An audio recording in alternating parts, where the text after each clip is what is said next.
Presiden jong ke US Donald Trump ula penmi kajing maham ka bajur ya kiri Europe.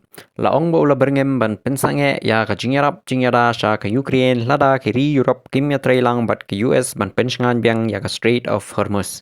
Kani kajing maham kalawanra ya kajing ya kanat ka bajur hapo jong ka NATO namar bon kiri Europe kim kwa ban rungbet ha kajing ya le Persya ya kari Iran. Henry namar kajing klan jong kajing ya kren jong utrom kiri Europe kila sedang pen idak ba kila ban pen kre ban shimbenta ha kajing yada ya katay galanti umpriang ka bakong san ba ha ka perthai.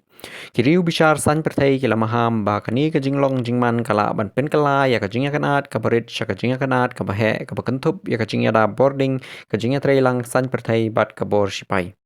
Ha kajing long badang yat kapor kajing maham jong Donald Trump kalong kum kaler ka babejur kabala ban pen ki ya kajing ya trailang ha pedeng kiri bat bu ya ka perthai ha kajing artatin ka bakrau.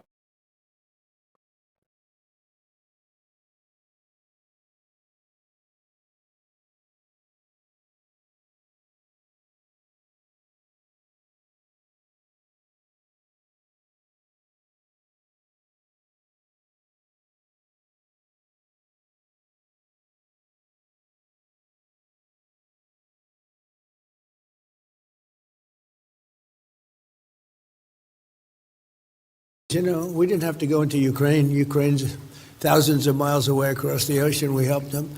We had a president who's a stupid individual. Gave him $350 billion, got nothing for it. Gave him so much money, used so much ammunition. We're making ammunition all over the place because we need it, because he gave so much away to Ukraine. Got nothing for it. And I sell them ammunition. You know, the European Union pays for it. What the hell? They have to do something, right? So they're good for paying for it.